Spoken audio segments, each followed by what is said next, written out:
నమస్తే Telangana, welcome to time 24x7 news. అయితే ఈరోజు నేను మీకు ఒక విషయాన్ని అయితే చెప్పబోతున్నా.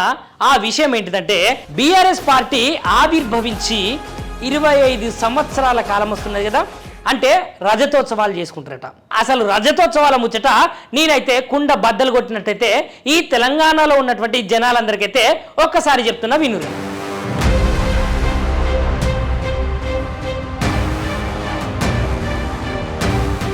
హన్మకొండ జిల్లా ఎల్కతుర్తి మండలం చింతలపల్లి గ్రామంలో జరుగుతున్నటువంటి ఈ రజతోత్సవ సభకైతే మొత్తము సన్నాహకం సిద్ధం చేసిరట. అంటే అక్కడున్నటువంటి మాజీ ఎంపీపీలు, మాజీ ఎంపీటీసీలు, మాజీ ఎమ్మెల్యేలు, మాజీ మంత్రులు, ఇక వీళ్ళందరూ అయితే సార్ వస్తున్నాడు కదా, మరి సార్ వస్తే మామూలుగా ఉండదని చెప్పేసి వాళ్ళైతే అక్కడ మొత్తం సర్వం సిద్ధం చేసిరట. ఎక్కడి నుంచి అంటే అక్కడ ఉన్నటువంటి ప్రాంగణం ఏదైతే ఉన్నదో ఆ రజతోత్సవ సభకైతే ఒక ప్రాంగణాన్ని ఏర్పాటు చేస్తారు కదా, ఇక ప్రాంగణం దగ్గర నుంచి వెహికల్స్ పార్కింగ్ ఎక్కడైతే చేస్తారో, అదేవిధంగా భోజనాలు ఎక్కడైతే చేస్తారో, మంచినీళ్ళు ఎక్కడైతే చేస్తారో ఆ ఫెసిలిటీస్కు సంబంధించిన మొత్తము వీళ్ళైతే సిద్ధం చేస్తున్నారు. మరి ఇట్లా సిద్ధం చేయాలంటే అక్కడ జాగా ఉండాలి కదా. మరి ఆ జాగా ఎట్లా తయారు చేసుకున్నారంటే 1231 ఎకరాల జాగానైతే వీళ్ళైతే ఆక్రమించుకున్నారంటే అక్కడ స్టేజీ కోసం అని చెప్పేసి వాళ్ళైతే చేస్తున్నారు. నిజానికి ఆ 1213 ఎకరాల జాగా ఏదైతే ఉన్నదో ఈ జాగా మొత్తము అక్కడున్నటువంటి రైతులది. మరి అక్కడున్నటువంటి రైతులు ఏం చేస్తున్నారు, చాలా విలపిస్తున్నారట.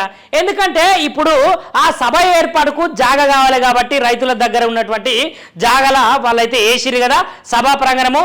ఆ సభా ప్రాంగణంలోనైతే వేసిన జాగకైతే గెట్టు పంచాదులు వస్తాయి కదా. రైతుల భూమి తెల్లారితో పొద్దుగుకితే రైతులందరూ భూమి దగ్గర ఉండి భూమి పనులు చేసుకుంటారు. ఏ ఎండాకాలం అయితే వస్తున్నది కాబట్టి దుక్కులన్నీ దున్నిర్రు, మంచిగా పోతం చేసుకుంటున్నారు రైతులు. ఇక అట్లాంటి రైతులు ఆ భూములలో పోతం చేసుకునేటప్పుడు అయితే గెట్లు పెట్టుకుంటారు కదా, వాళ్ళకు వీళ్ళకు పంచాదులు రాకుండా గెట్టు పంచాదులను నెరవేర్చేందుకైతే గెట్లు పెట్టుకుంటారు కదా. ఆ గెట్లు ఏవైతే ఉంటాయో ఆ గెట్లనైతే డోజర్లతోటి మొత్తం సమాంతరం చేస్తున్నారు. వాళ్ళ జాగా వీళ్ళ జాగా అన్ని కలుపుతున్నారట. ఇక అదే విధంగా ఇక వాళ్ళు ఆ స్టేజ్ కోసం చేసే క్రమంలో వెహికల్స్ వస్తాయి కదా, గదేనులా కార్లు, బస్సులు, డీసీఎంలు అవి వస్తాయి కదా. అవి రావాలంటే మళ్ళీ ఇక్కడికెళ్ళా తెలంగాణ రాష్ట్రంలో ఉన్నటువంటి ప్రతి ఒక్క నియోజకవర్గం నుంచి, ప్రతి ఒక్క జిల్లా నుంచి, కరీంనగరు, ఖమ్మము, మెదకు, దాని తర్వాత ఆదిలాబాదు, నిజామాబాదు, వరంగల్, హన్మకొండ, ఇట్లా చెప్పుకుంటా పోతే చాలా జిల్లాలు ఉన్నాయి కదా. ఈ జిల్లాలకి వెళ్ళి మళ్ళీ జనాలు సమీకరణ కావాలి, వెహికల్స్ రావాలి కాబట్టి ఆ వెహికల్స్ కోసము వాళ్ళు వేసిన రూట్ మ్యాప్ కోసం ఏం చేస్తున్నారు ఎరికేనా, అక్కడ ఉన్నటువంటి పెద్ద పెద్ద చెట్లు ఏవైతే ఉంటాయో, తుమ్మ చెట్లే కావచ్చు, వేప చెట్లే కావచ్చు, చింత చెట్లే కావచ్చు, వీటన్నిటిని మొత్తము నరికేసి అక్కడ నీటి కోసము, సాగునీరు కోసము ఏదైతే కాలువలు ఉంటాయో, ఏదైతే వాగులు ఉంటాయో ఆ పెద్ద వాగును కూడా ఏం చేసిర్రు, ఎక్కడెక్కడి నుంచో రాత్రికి రాత్రే మొత్తం మట్టిని తీసుకొని వచ్చి అక్కడ ఉన్నటువంటి కాలువలను, అక్కడ ఉన్నటువంటి ప్రాజెక్టు కింద ఏదైతే పారుతాయో చిన్న చిన్న కాలువలను కూడా పూర్తి చేసి దాని మీద మొత్తం సమాంతరంగా మట్టిని అయితే పోసేసి ఆ మట్టి మంచిగా ఎత్తుగా కనపడాలి కదా, వెహికల్స్ రావాలి కాబట్టి వాళ్ళు వేసుకున్న రూట్ మ్యాప్కు ఆ వెహికల్స్ రావాలి కాబట్టి ఆ రూట్ మ్యాప్ దగ్గరనైతే మట్టి పోసి మొత్తం సమాంతరంగా చేసిరట. దేవాదుల ప్రాజెక్ట్ ఉంటుంది కదా, దేవాదుల ప్రాజెక్టు కింద ఉన్న కాలువలన్నింటినీ మొత్తం ఊడిపేసిరట. ఇక చెప్పుర్రి, నిజానికి అసలు ఈ సభ పెట్టడానికి అసలు కారణం ఏంటిది, ఈ సభ ఎందుకు పెట్టుకోవాలి, అసలు తెలంగాణ రాష్ట్రంలో జనాలందరూ సుఖంగా సుభిక్షంగా ఉన్నారని ఈ రజతోత్సవ సభ పెట్టుకోవాలా? జనాలారా ఒక్క విషయం వినాలి మీరు, ఏంటిదంటే ఈ రజతోత్సవ సభకు 100 కోట్ల రూపాయల ఖర్చు వస్తున్నదట. మరి నిజానికి తెలంగాణ రాష్ట్రం అయితే అప్పుల పాలైంది కదా. ఈ అప్పుల పాలైన తెలంగాణ రాష్ట్రాల వాళ్లకు ఆ సభ పెట్టేందుకు 100 కోట్ల రూపాయలు ఎక్కడికి వెళ్ళొచ్చినాయి? జనాలు ఇది మీరు ఆలోచించాలి. ఎందుకంటే వాళ్ళు మనల్ని కొట్టి మన దగ్గర నుంచి పైసలు లాక్కొని ఆ పైసలు మనకు పెడుతున్నారు.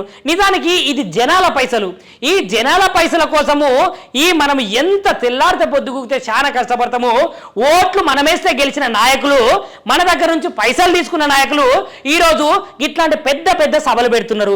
తెల్లారితే పొద్దుగుతే వాళ్ళేమో విజయోత్సవ సభలు, మీరేమో రజతోత్సవ సభలు. ఈ సభలల్లో జనాలకు ఒరిగేది ఏమున్నదని నేను అడుగుతున్నా. వాళ్ళు విజయోత్సవ సభలు పెట్టిర్రు, ఏమన్నా విజయం చేకూర్చిందా ఆ ప్రభుత్వము? లేదంటే ఇప్పుడు మీరు రజతోత్సవ సభలు పెడతామంటున్నారు. ఈ సభల వల్ల మీరేమన్నా చేకూరుస్తారా జనాలకు ప్రయోజనాలు? ఏం లేదు. రెండే చేనిబీడే.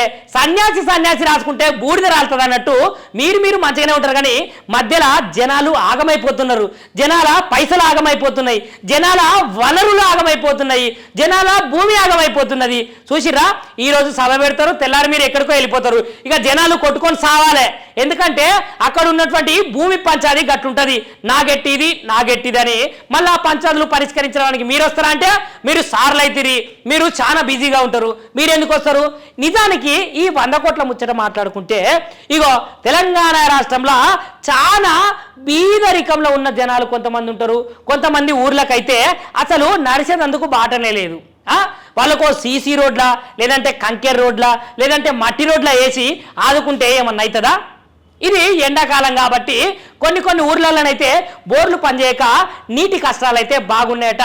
ఆ దాహాన్ని తీర్చేందుకు ఈ 100 కోట్లలో ఏదన్నా కొంత హెచ్చిచ్చి వాళ్ళకు ట్యాంకులు కట్టించుడా, బోర్లు వేయించుడా, లేకపోతే బోరింగ్లు వేయించుడా, ఇట్లాంటి అన్ని చేస్తే జనాలు బాగుపడతారు కదా. దయచేసి చెప్తున్న జనాలారా, ఏదైనా ఆలోచించి అడుగులు వేయండి.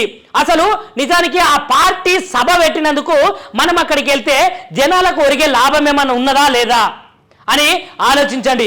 ఈ విషయాన్ని అయితే మీకే వదిలేస్తున్నా జనాలారా. షేర్ చేయండి, లైక్ చేయండి, సబ్స్క్రైబ్ చేయండి. మరిన్ని వీడియోల కోసం బెల్ సింబల్ పై క్లిక్ చేయండి.